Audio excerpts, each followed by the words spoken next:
서론의 말씀을 중심해서 그리스도인의 위기 관리라는 그런 제목으로 하나님 말씀을 같이 상고하겠습니다. 사도 바울은 우리가 아는 대로 복음을 전하는 동안에 누구보다도 환난을 많이 당한 사람입니다. 그래서 오늘 고린도교회 편지, 두 번째 편지에 보면은 2절에 평강으로 은혜와 평강이 있기를 원하노라 이렇게 인사를 마치고서는 찬송하리로다. 그는 우리 주 예수 그리스도의 하나님이시요 자비의 아버지시요 모든 위로의 하나님이시며 우리의 모든 환난 중에서 우리를 위로하사 우리로 하여금 하나님께 받는 위로로서 모든 환난 중에 있는 자들을 능히 위로하게 하시는 이시로다. 이 짧은 한 문장에 위로라는 말을 많이 쓰죠. 네. 바울은 많은 환난을 당하면서 환난이 큰 가운데서 위로를 많이 받았다는 거예요. 하나님께로부터. 왜? 위로의 하나님, 위로의 아버지시니까. 그래서 많은 환난 중에 있는 성도들을 또 위로하게 하시더라는 거예요. 네. 환난이 없게 해주시면 더 좋은데 근데 우리 아버지는 환난을 안 없애주시고 그 엄청난 환난을 당하는데 그냥 보고 계시는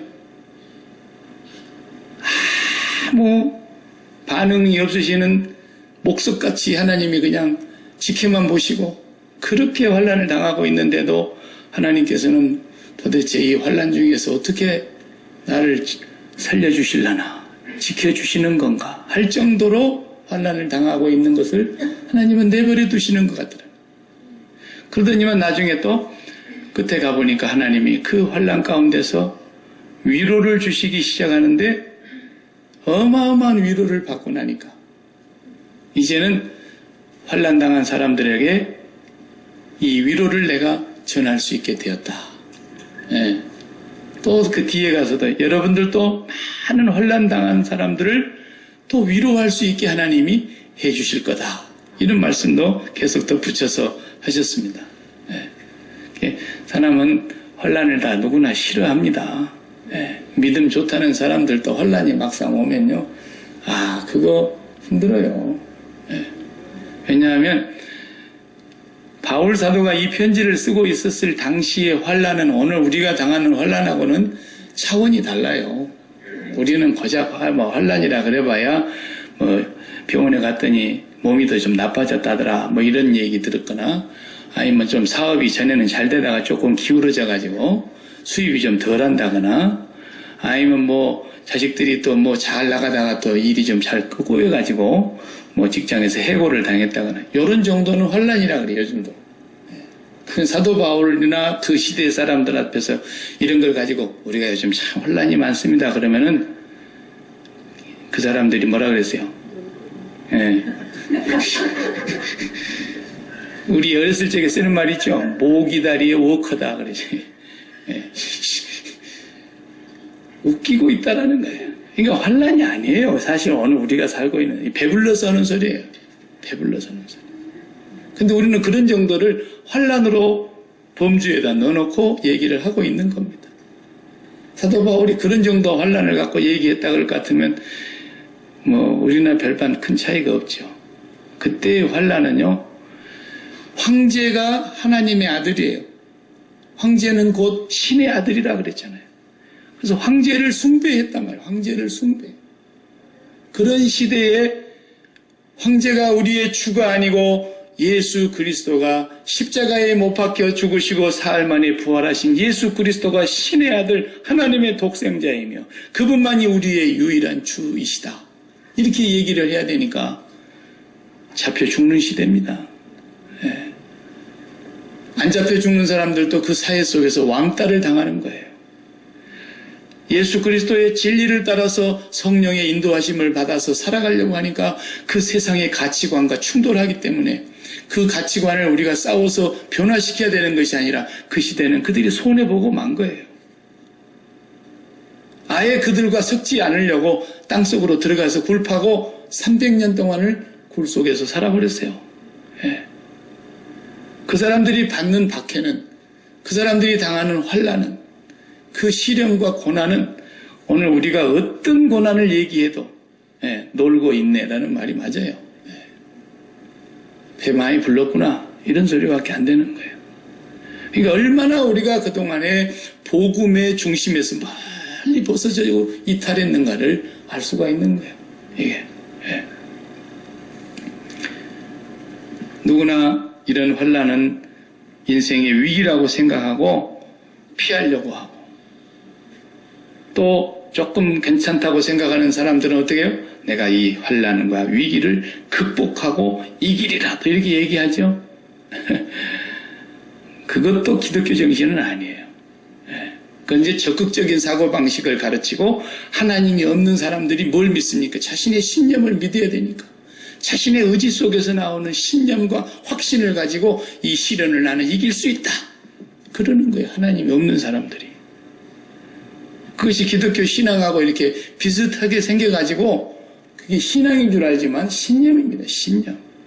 하나님 없는 사람들도 얼마나 강직하고 어려운 시련이 왔을 때 그걸 극복해내고, 그렇게 피를 흘리면서도 그걸 이기려고 인내하고.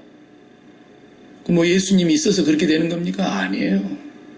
자기 자신의 신념 하나만으로도 그렇게 살아내는 사람들 많아요. 그런 건 신앙하고 거리가 먼 것입니다. 물론 신앙 속에 그런 부분이 얼마 정도 요소가 있다 보니까 그게 신앙인 것처럼 착각하기도 하지만은 아니에요. 적극적인 사고방식이나 긍정적인 사고방식을 얘기하는 사람들은 하나님이 없어서 그런 소리를 하는 거예요. 하나님이 있는 사람들, 그런 사람들 속에도 물론 긍정적이며 적극적인 것이 있지요. 둘은 같은 것이 아니에요. 진짜 위기가 뭐냐? 우리 미국만 해도 뭐 드러난 대로, 비밀로 또 뭐 있겠습니다만 드러난 대로 핵무기가 한 7,000개 된다 그러잖아요. 핵탄두가 7,000개. 그것만 되겠습니까? 그냥 밖으로 내놓은 얘기가 그렇다는 얘기지. 그래서 뭐 이 지구를 몇 번이나 폭파시키고도 남는 핵무기가 미국 안에 있다라는 거예요. 그게 사람들은 뭐 위기인 것처럼 얘기하지만 그런 위기가 아니에요. 세계 경제가 지금 이제는 점점 불황으로 기울어져 가고 있다. 미국 경제도 요즘 좀 올라가는 듯 하더니 다시 또 기울어지고 있다. 이런 뉴스를 듣게 되고, 전 세계의 경제가 위기를 맞고 있다. 그렇게 말을 합니다. 뉴스에서는. 그러나 그런 것은 성경에서 위기라고 하지 않는다니까요. 개인적으로 어떤 사람이 병이 더 진해져서 의사의 손은 이제는 떠나가고 의학적으로나 어떤 인간의 노력으로는 더 이상 손을 쓸 수 없는 상황에 놓여 있어서 이제 죽음만 기다리고 있어야 된다. 아, 인생의 위기를 만났다. 사람들 그러잖아요. 성경은 그런 걸 위기라고 말하지 않는다니까요. 여러분, 진짜 위기가 뭔지 아십니까? 사도 바울은 오늘 고린도후서 1장 서론에서 우리가 무엇이 위기인가를 알아야 되고, 그 위기를 대처하는 것이 어떤 방식으로 대처하는 것이 위기를 정말로 극복해낼 수 있는 것인지, 그걸 우리가 분명히 알아야 된다는 겁니다. 위기가 뭔지를 모르니까 위기가 아닌데 위기인 줄 알고 막 거기서 빠져나가야 된다고 몸부림을 치고 있고, 그 위기를 빠져나가게 해달라고 하나님 앞에 막 부르짖어 기도를 하고, 그런데 그런 건 다 기독교적으로 보면 생쇼를 하고 있는 겁니다. 아무것도 아니에요. 그렇게 용쓸 시간에 그냥 잠이라도 자면 될걸.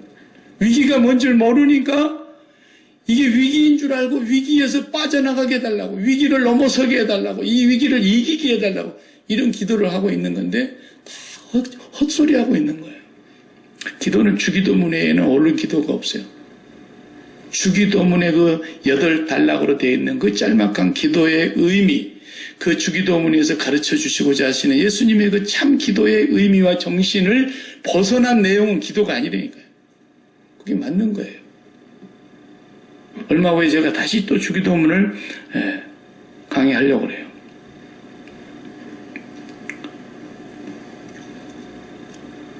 그러니까 위기가 뭔지를 몰랐다가 내가 지금 경제적으로 위기를 만났습니다. 사업은 기울어져 가고 있습니다. 그리고 세계발 경제 뉴스는 불황으로 계속 이렇게 하니까 내가 어떻게 하면 이 위기를 넘어설까? 그래가지고 막 하나님 앞에 기도했더니 세계 경제는 불황이었는데 우리 집은 돈이 마르지 않았다. 그러면서 간증하고 다 있는 거예요. 또 그런 강사들은 인기가 좋아요. 그런 강사 불러가가지고 교회에서 부흥회하고 그러면 교인들이 또 동요돼갖고 헌금도 좀 더 나오고 그러잖아요. 그 맨 쓸데없는 짓거리를 하는 거예요. 그런 것은. 그건 위기가 아니라니까. 그러니까 뭐가 위기인지를 모르니까 구원받은 위기에서 구원받았다는 그 감격이 없는 거예요. 감격. 단지 감격이라 해봐야 정말 이렇게 어려운 경제 시대에 우리 집은 쪼들리지 않고 잘 먹고 잘 산다. 무슨 이런 게 간증입니까? 세상 전체에. 사도 바울 시대에 그 성도들, 초대교회 성도들을 앉혀놓고 그런 간증을 하고 있다고 하면 생각해보세요. 그럼 막 할렐루야 아멘 그러겠어요? 그 사람들이? 진리는 어느 시대나 할렐루야 아멘이 나와야 되는 거고, 죽을 위경에 놓여있는 사람도 그 간증을 들으면 아멘 그래야 되는 거고, 가난한 지경에 있는 사람들도 그 말씀을 들으면 할렐루야 아멘 그래야 되고, 그래야 되는 거지. 초대교회 성도들 앞에 그런 간증해봐요. 누구 염장 지를 일 있습니까? 자기들은 날마다 죽음의 위협 앞에서 이 세상의 가치관과 연합되지 않고 그들과 같은 삶을 살지 않으려고 죽음을 무릅쓰고 살아가는 그 사람들 앞에서 우리는 이 어려움 속에서도 먹을 것이 풍족하고 경제적인 불황을 타개했습니다. 이딴 것이 간증이 되겠습니까? 오늘날 그리스도인들조차도 위기가 무엇인지를 모르니까 구원의 기쁨도 없고 감격도 없고 엉뚱한 위기에서 빠져나가게 해달라고만 그냥 계거품을 물고 부르짖어 수요 삼창이나 했었고 그러는 거죠. 그런 게 아닙니다. 도대체 환란이라고 하는 것이 왜 사람들은 싫어하느냐? 그건 뭐 당연한 거죠. 내 좋은 거 다 뺏어가니까. 하여튼 좋다고 생각하는 것들이 내게서 다 멀어지고 점점 사라져가고 없어져가고 부족해져가고 떠나가고 잃어버리게 되고 빼앗기게 되고 이걸 다 환란으로 생각하니까 다 환란 싫어하죠. 네. 그러면 사도 바울은 이 환란 엄청나게 당했는데 그 환란을 당하고 보니까 오늘 본문에 한번 봐보세요. 8절을 보겠습니다. 형제들아 우리가 아시아에서 당한 환란을 너희가 모르기를 원하지 아니하노니 그랬어요. 힘에 겹도록 그 말은 뭔 말이에요?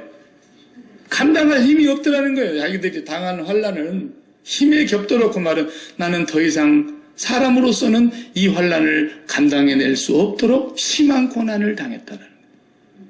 거기다 어떻게 돼요? 살 소망까지 끊어졌다. 이제 우리는 죽음을 준비했었다라는 거예요. 그리고 9절에 떠보세요. 우리는 우리 자신이 사형 선고를 받은 줄 알았다 그랬어요. 이제 하나님께서 내 인생을 여기서 끝내시려고 하나님께서 바울이라고 하는 한 인간의 전도자의 삶을 여기서 끝내시려고 하는가 보구나. 이런 생각이 마음에 들 정도였다는 겁니다. 예. 이것이 바울이 당한 환란이라고 하는 거예요. 환란. 그죠? 그런데 그리스도인들의 그런 당하는 환란 끝에는 뭐가 있냐라는 거예요. 왜 하나님이 이런 환란을 아예 좀 안 당하게 해주시면 오죽 좋아요. 불교인들도 이렇게 안 당하고 살고 하나님 안 믿어도 이렇게 안 당하고 사는데 하나님을 믿는 것에서 더 나아가 하나님의 복음을 들고 만방에 나아가서 성도하는 이 선교사 이 귀한 종들에게 왜 이런 환란을 하나님은 모른 체 하듯이 당하게 하느냐는 거예요. 이렇게 많은 환란을 당하고 있다. 내 힘으로는 더 이상 감당할 수가 없더라. 그리고 이제는 죽을 준비를 했고 하나님은 우리를 사형 선고를 내린 줄 알았다. 근데 그 끝에 가서 보니까 그 9절 후반절 읽어보세요. 이유가 왜 그랬다는 거예요. 이유는 우리로 자기를 의지하지 말고 오직 죽은 자를 다시 살리시는 하나님만 의지하게 하심이라. 아멘. 예. 그러니까 의지한다는 거 아시죠, 여러분? 의지한다는 거. 예. 예수님 표현을 하면 머리 둘 곳도 없다 그랬는데 머리를 좀 기댈 만한 데가 있어야 하잖아요. 마음을 기댈 만한 데가 있어야 하잖아요.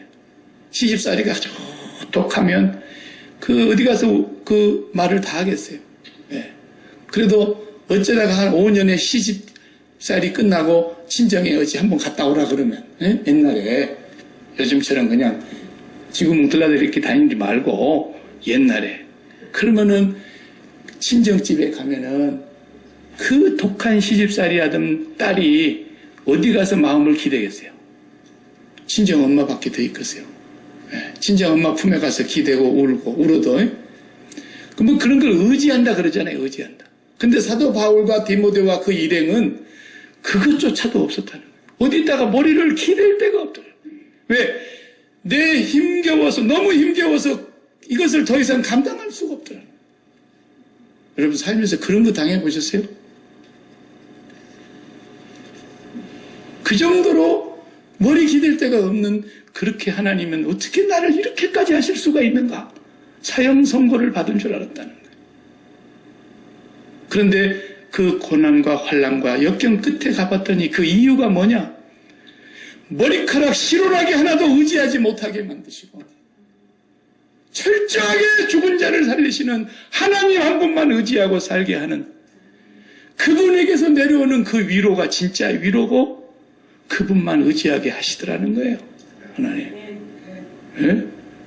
이게 그리스도인이 받는 위로야라는 거예요. 예수 믿는 사람들이 의지해야 되는 것은 바로 그 하나님 한 분만 의지하고 살아요. 쉽게 말하자면 우리 다 그래도 잔고 조금씩 있잖아요. 어떤 달은 바닥 날 때도 있지만 그 잔고 있는 것조차도 의지해서는 안 된다는 게 우리 마음의 한 구석도.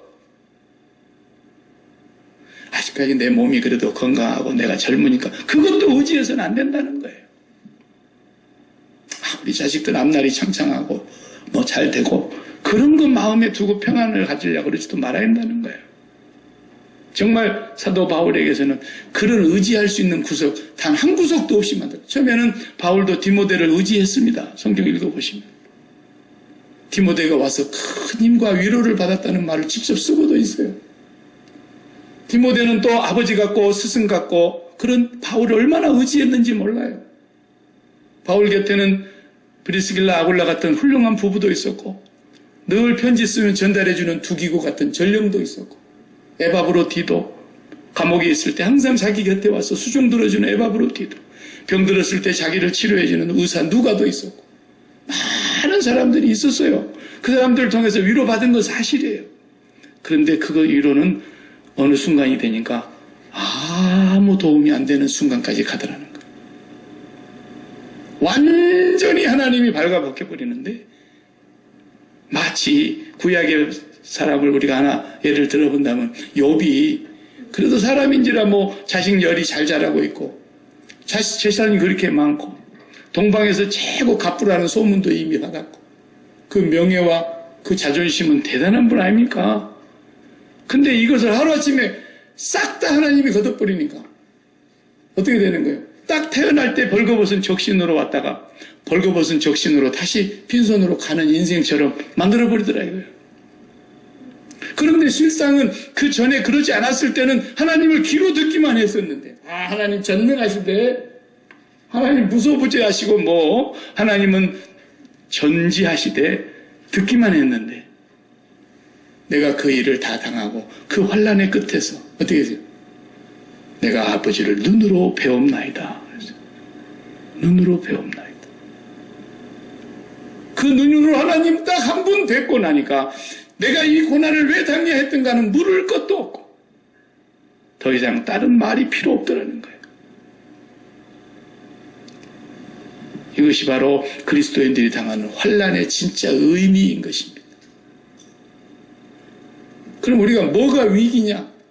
위기가 뭐냐? 그런 환난 당하는 게 위기냐? 아니옵시다. 경제적인 어려움을 만났다. 질병으로 인해서 개인의 신상의 위기를 그런 위기 아니다라는 거예요, 성경은. 그런 거 갖고 기도하지 말라는 거예요, 성경은. 네. 뭐가 위기냐? 답이 나왔잖아요. 진짜 위기는 모든 상황, 모든 현실, 모든 사건 속에서 하나님 아버지가 제1의 현실로 느껴지지 않는 게 위기예요. 그분이 느껴지면 위기가 없어지는 거예요. 그분이 느껴지지 않는 게 위기 중에 위기고 가장 큰 위기인 거예요, 지금. 기도하지 않는데도 아무 문제가 없어. 평안해. 하나님이 느껴지지 않아. 하나님이 현실감이 없어. 천국이 현실감이 없어. 그런데도 내 사업 그대로 잘 돌아가고 있고 우리 자녀들 아무 문제 없고 내 건강하고 모든 것에 부족함이 없어서 의식주 문제 같은 것은 나에게 문제도 안 되고 이게 최고의 위기라는 것을 아는 사람이 영적으로 깨어있는 사람인 거예요. 자기가 믿음이 좋아서 지금 가만히 그런 일이 조용하고 고요한 줄 아는 거. 이건 착각 중에도 노망입니다, 거의. 기도하지 않는데 아무 문제 없어. 하나님 말씀 날마다 묵상하고 그분과의 친밀감을 유지하고 살아가는 그런 관계가 아닌데도 잘 돌아가, 인생이. 이게 괜찮은 줄 알고 사는 거예요. 우리가 얼마나 복음의 중심에서 많이 이탈해버렸는가를 알아야 돼요. 자본주의 사회 한복판에서 정점에서 우리가 살다 보니까 그저 뭐 적당히 돈만 있으면 다 되는 거고 이것이 마귀가 주는 평안함인 줄 모르는 거예요. 하나님이 제1의 현실감으로 날마다 느껴지지 않는다면 지금 나는 위기 속에 있다는 걸 하나님이 경고하고 있는 거예요.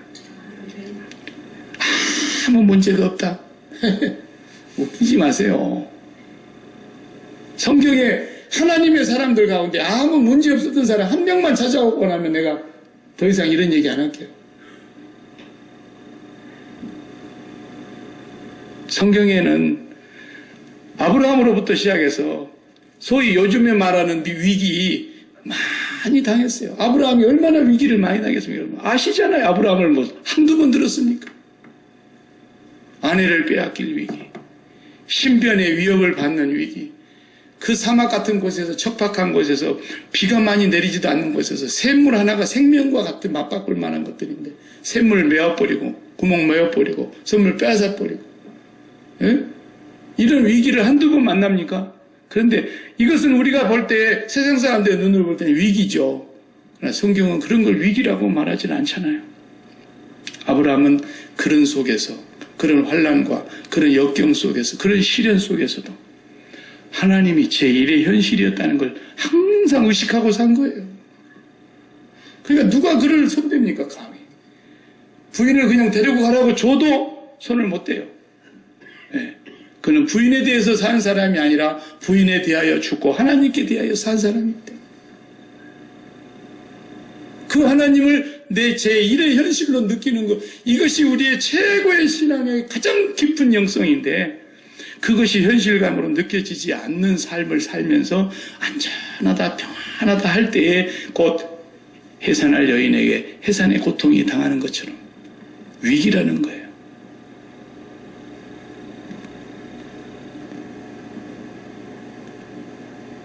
아브라함뿐이겠습니까? 이삭도 그랬고 야곱도 형님한테서 미움받아서 안 맞아 죽으려고 외삼촌 집으로 피난 가던 그 길목에서부터 다시 집으로 돌아오는 날까지 나그네 세월 130년을 살았었는데 우리 조상의 나이에 비하면 훨씬 미치지 못하지만 나는 험악한 인생을 살았습니다. 그래도 하나님은 약속했어요. 반드시 내가 너와 함께 있겠고 너를 다시 이곳으로 돌아오게 할 것이다. 그 하나님의 약속, 그걸 믿고 산 거예요. 그걸 붙들고 사는 거예요. 현실감. 뭐가 현실감입니까? 내 주머니에 지갑에 들어있는 현찰이 제일 많이 가까운 현실감으로 느껴지는 거 아니겠습니까? 그런데 예수를 믿고 성령을 모시고 사는 사람은 그 마음이 하나님의 이름을 모시고 사는 지성소를 가지고 있는 성령의 전인 사람들은 하나님이 제1의 현실감으로 느껴지는 거예요. 모든 매사에, 무슨 일을 당하든지, 평안할 때든지 환난 중에 있든지 풍성함에 있든지 가난함과 극빈에 있든지 질병에 있든지 건강에 있든지 항상 하나님이 제1의 현실감으로 느껴지는 것. 이게 믿음입니다, 여러분. 그러니까 믿음이 좋다는 것은 교회를 열심히 잘 다닌다더라, 이런 밖으로 보이는 나타난 열매만 갖고 꼭 말할 수는 없는 거예요. 왜냐하면 사람은 외로워서도 늘 교회에 올 수 있거든요. 집에 혼자 있으면 재미없으니까. 그리고 이런데 약기 먹었을 때는 한국식으로 밥이라도 한번 잘 먹으려면 여기 한번 오면 재밌잖아요. 주일에 한 번씩 한국 음식으로 잘 먹을 수 있는데. 그러니까 그런 것이 믿음을 말하는 절대 바로 미터는 될 수 없어요.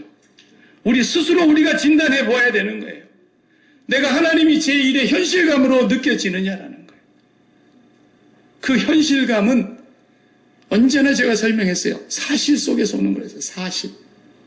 사실이 아닌 것이 현실감이라는 것은 망상에 빠져 있는 거죠.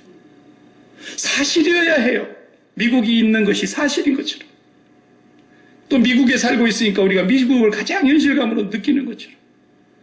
우리가 떠나온 고국도 사실로 저기 가면 한반도에 있어요. 그래서 거기서 무슨 일이 났다 그러면 다 믿어져요. 사실이기 때문에 그래요. 수많은 사실이 있어요. 그러나 오늘 우리가 아프리카에 별로 관심이 없잖아요. 우리는 그래도 11명의 아이들을 아프리카에서 지금 키우고 있기 때문에 우리가 기도해야 돼요. 그들을 위해서. 그 아이들이 잘 자랄 수 있도록 기도해 줘야 되고, 자라면서 예수 그리스도를 붙잡고 신앙으로 성장할 수 있도록 기도해 줘야 돼요. 보고 만날 수 없지만은 그들이 세상에 물들지 않고 하나님의 사람, 하나님의 일꾼, 하나님의 백성으로 살게 해달라고 기도하고 축복해 줘야 돼요. 그것조차도 우리가 안 하면 관심 아예 없는 거예요. 그러나 우리 아이 하나가 그 아프리카의 한 나라에 들어가서 지금 직장 생활하고 있다 그러면 그 아프리카의 나라는 나에게 현실이 되는 거예요. 그러듯이 하나님이 나에게 제1번의 현실이냐는 거예요. 그분은 보이지 않고 만져지지 않지만 오늘도 하나님 아버지가 나의 모든 삶을, 머리카락 하나도 내 몸에 실털같이 나와 있는 털 하나도 다 헤아릴 수 있고, 모든 수목들을 다 관리하고 계시고, 모든 꽃 한 송이도 그분이 다 관리하고 계시고, 모든 공중에 나는 새 한 마리도 그분이 다 허락해야만 죽고 살고 하는 것이며, 하나님의 권능과 그 능력의 주제 아래 오늘 우리가 매일매일 숨쉬고 살아가고 있다는, 하나님 아버지가 제1의 현실감으로 느껴지는 그 사람. 그것이 느껴지지 않는 사람은 내가 지금 신앙의 위기를 만나고 있구나, 위기 속에 있구나, 언젠간 나의 인생이 허물어지는 날이면 내가 크게 넘어지겠구나, 이걸 알아야 되는 거예요. 네? 사도 바울은 그런 엄청난 환난을 당했는데 한번 찾아보십시다. 다 같이. 얼마나, 고린도후서에 나와 있으니까 11장을 찾아보세요. 11장. 고린도후서 11장 23절부터서 함께 같이 한번 읽기를 원하는데요. 같이 읽어보십시다. 고린도후서 11장 23절. 내가 수고를, 거기서부터 읽겠어요. 내가 수고를 넘치도록 하고 옥에 갇히기도 더 많이 하고 매도 수없이 맞고 여러 번 죽을 뻔하였으니. 보세요. 아까 그랬어요. 죽을 뻔했다는 거예요. 고린도후서 1장에서도 그랬잖아요. 죽을 줄 알았다는 거예요. 24절 다 같이요. 유대인들에게 40에서 하나 감한 매를 5번 맞았으며, 이것은요 40에 하나 감한 39대씩 맞는 매거든요. 형벌 중에 이것이 최고 가는 형벌 중에 하나예요. 39대씩으로 채찍으로 맞는 것을 5번이나 맞았다는 거예요. 5번.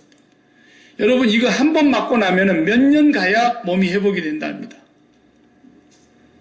그 채찍 끄트머리에 갈기갈기 여러 갈래로 나눠져 있는 채찍 끄트머리에 짐승의 날카로운 갈아서 뾰족뾰족하게 만든 뼈나 이런 것들을 끄트머리에 묶어가지고 주렁주렁 방울방울 달려놓고 그 채찍을 가지고 사람의 옷을 벗겨놓고 내리치면 그 뼈다귀 날카로운 것, 바늘 같은 것들이 온몸에 찍히면서 그걸 한번 쫙 훑어내릴 때마다 살덩어리가 떨어져 나가는 그 매를 39대씩을 만들면 한 번 맞고 나도 그게 다시 원상복귀로 회복되려면 몇 년 걸린다잖아요. 5번 맞았대요. 그 다음에 25절. 3번은 태장으로 맞고 1번은 돌로 맞고 3번 배가 파손했는데 일주일을 밤낮 깊은 바다에서 지내었으며 26절. 여러 번 여행하면서 강의 위험과 강도의 위험과 동족의 위험과 이방인의 위험과 시내의 위험과 광야의 위험과 바다의 위험과 거짓 형제 중의 위험을 당하고 마지막 또 수고하고 애쓰고 여러 번 자지 못하고 줄이며 목마르고 여러 번 굶고 춥고 헐벗었노라. 여러분, 우리가 당한 환난이 환난 같아요? 하나님의 종에게 편안히 집에서 자기 할 일만 하면서 먹고 사는 사람도 아니고 복음 하나만 들고 어디든지 죽음을 내놓고 가는, 또 자기가 가고 싶어서 갔나요? 하나님이 보내놓고서는 어찌하여 이렇게 하나님 내버려 두십니까? 이런 환난을 당했다는 겁니다. 그런데 그 환난의 끝에서 하나님이 자기들에게 말씀하신 것은 하나였다는 겁니다. 이 환난이 위기가 아니라 이런 환난 속에서 너는 그래도 내가 솟아날 구멍이 있지, 하늘이 무너져도 솟아날 구멍이 있지 할 때에 그 의지하는 구석이 땅 위에 있는 것은 안 된다라는 거예요. 하나님 한 분 외에는 믿고 의지할 것이 없더라는 것을 철저하게 만들기 위해서 하나님 그렇게 하시더라는 거예요. 참 우리 하나님 성격도 참 고약하셔. 예? 그냥 환난 당하지 않게 해주시지. 주의 일 하는 사람이니까. 그런데 그렇지 않아요. 다윗이 당한 고난을 우리가 다 봤지 않습니까? 여호수아가 당한, 요셉이 당한 고난, 위기, 모세가 당한 고난, 위기, 40년 광야 생활에서 당한 고난, 수많은 하나님의 선지자들이 돌로 맞고 핍박받으며 당한 고난, 환난, 그게 위기가 아니라는 거예요. 왜 위기가 아니냐? 그것도 한번 우리가 찾아서 읽어봅시다. 히브리서 13장. 히브리서 13장. 오늘은 말씀 전하는 시간이지만도 히브리서 13장을 다 같이 함께 찾아서 읽고 싶습니다. 마지막 장입니다. 히브리서 13장 5절부터서 이렇게 읽어보십시다. 그때나 지금이나 돈을 사랑하는 사람들은 여전히 많았기 때문에 제가 또 설교할 때 비유를 돈으로 많이 비유하잖아요. 여기 성경에도 그래요.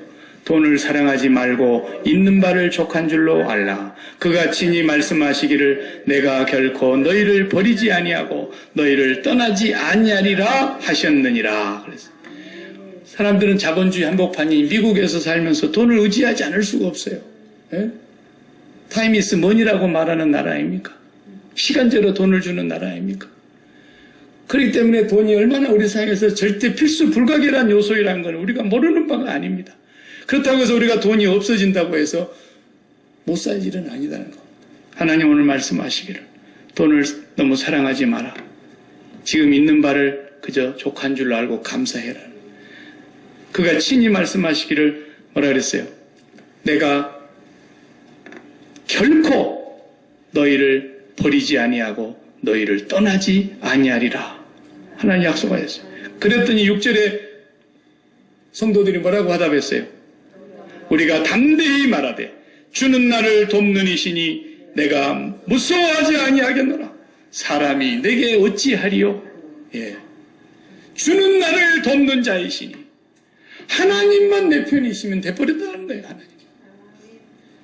하나님이 내 편으로 느껴지지 않는 그것이 위기이지, 진짜 위기는 환난당하는 순간이 위기가 아니더라는 거예요.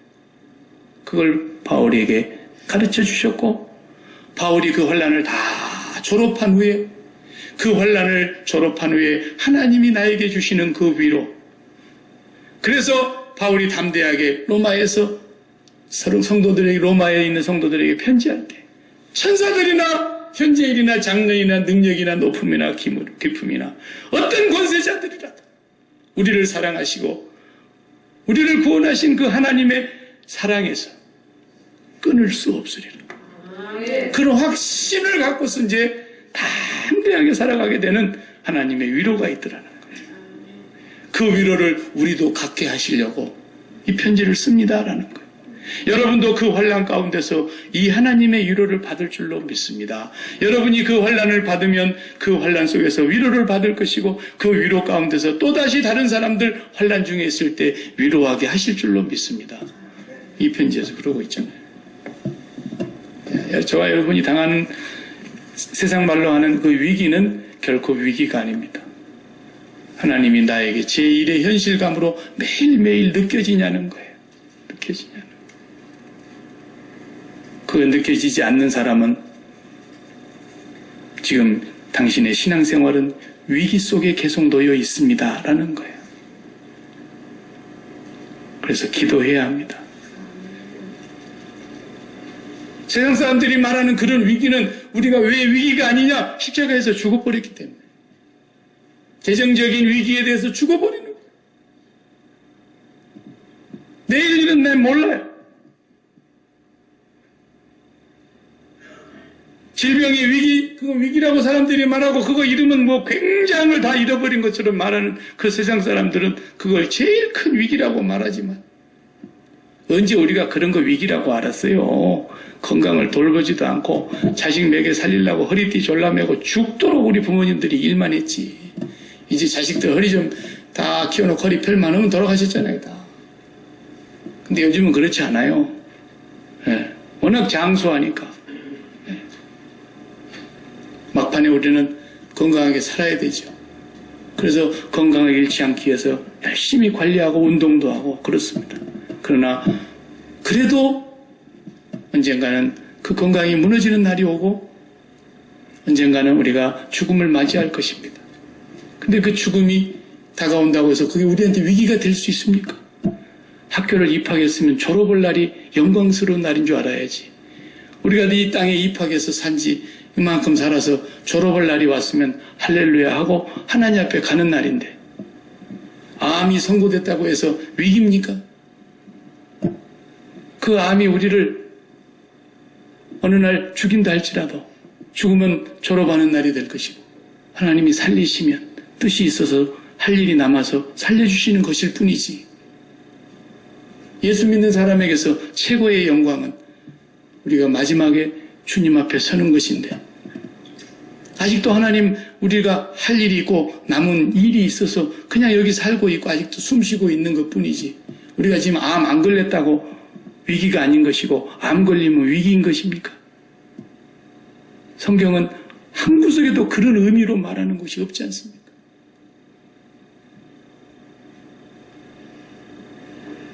기도하지 않는데 잘 된다더라. 이게 정말 위기라니까요. 근데 그 위기의식이 없어요. 그래도 기도 안 해요. 하나님 느껴지지가 않아요. 하나님 언제 느껴지냐 그러면 이제 경제적인 어려움이 왔어. 그러면 이제 하나님이 느껴져. 아유, 하나님 찾아야 되겠네. 그게 하나님 찾는 겁니까? 경제를 지금 회복시켜달라고 하나님 찾는 건데 그건 아닙니다. 사도 바울은 그런 식으로 하나님을 찾지 않았습니다. 완전히 하나님이 경제를 깡그리 다 없애버렸습니다.